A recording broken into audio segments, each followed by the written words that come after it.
ينفعش تكون طالب في ثانوية عامة وما تكونش عارف أغلب الحاجات عن امتحان القدرات.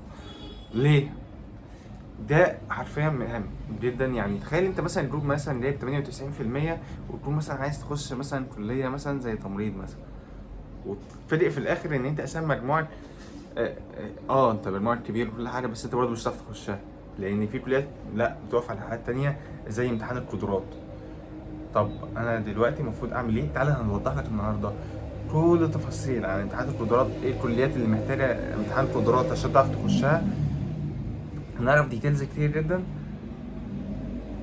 لايك وسبسكرايب عشان يوصلك كل جديد. هنتكلم الفتره الجايه عن الجامعات وازاي تستغل فتره الجامعه بشكل كويس، وعشان ما تندمش ان انت خلصت فتره الجامعه او ما انت عملتش حاجات كتير.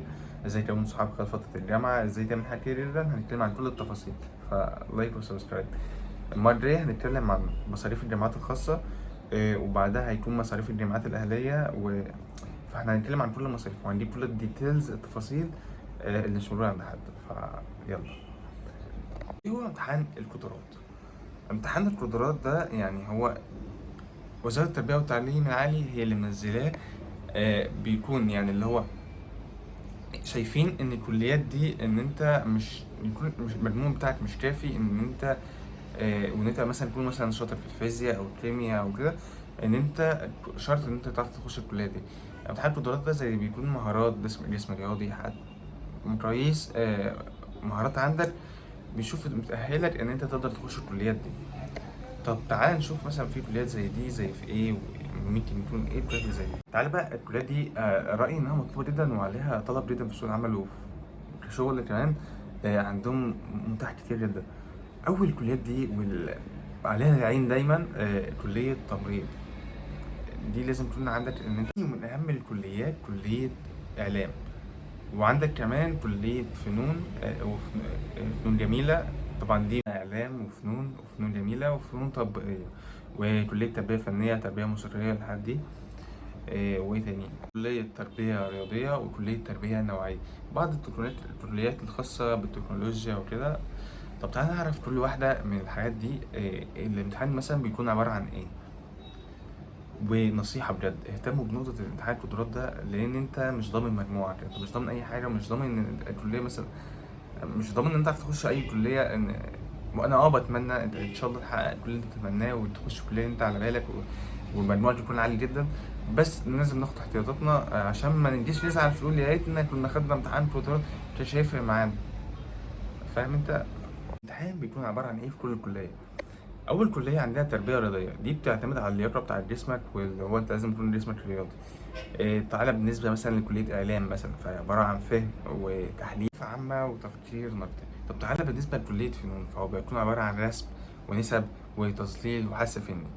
طب تعالى الكلية مثلا تربية موسيقية، اختبار سمع الموسيقى والصوت.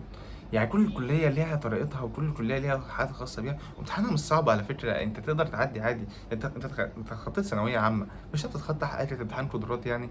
بس انت محتاج استعداد، هدوء، تكون مركز في امتحان قدرات. شوف الحد دي في مستقبلك، ان ده مستقبلك، فانت ركز فيه. والحمد لله انت خلصت امتحان ثانوية عامة ده. يعني انت عديت الصعب، بس اللي جاي بقى الأهم، اللي انت دلوقتي هتختار الكلية، فانت لازم تكون مركز في اللي انت بتعمله. امتى؟ كل سنه وزاره التربيه والتعليم بتنزل لك تحدد الكليه اللي انت عايز تعمل لها امتحان القدرات، تاخد الميعاد، تدفع رسوم، بس خلاص. بس خليك فاكر ان انت مفيش تنسيق من غير نجاح في امتحان القدرات. يعني لازم انت امتحان القدرات ده هو اللي وافق ان هو اللي واقف عليه ان انت تخش الكليه، مش التنسيق بتاعك.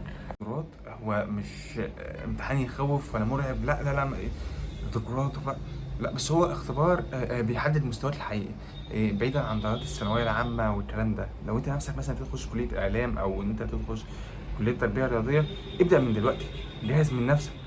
اعمل حسابك لو انت حاسس ان المجموع بتاعك مش مظبوط، لا اشتغل ان انت يعني امتحان القدرات ده وانت تحاول تظبط فيه، وادخل وانت واثق. ولو محتاج مساعده ممكن في تحضير منزل الامتحانات اكتب لي في الكومنتات، مفيش مشكله.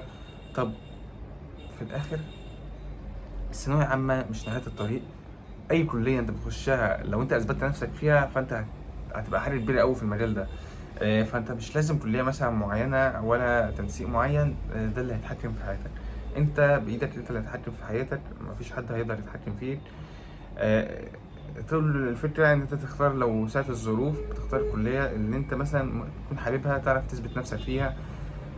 ده بس احنا بنتكلم عليه، وخش الكلية اللي انت بتحبها. مش ما بقتش دلوقتي واقفة ان انت تخش اعلى طب وهندسة. لا، في دلوقتي حاسبات، في كليات مثلا انت بص، عامة انا رأيي اي مجال انت هتخش فيه، لو تحب المجال ده فانت هتعرف المجال ده، فهتعرف تثبت نفسك فيه، وثق في ربنا بكل حاجة ان انت تفتح اللي انت بتتمناه. اشوفكم على خير. لايك وسبسكرايب عشان يوصلك كل جديد، وهنشوف مصاريف الجامعة الخاصة ومصاريف الجامعة الأهلية وتنسيق ثانوية عامة، رسمي ان شاء الله. فاشوفكم على خير.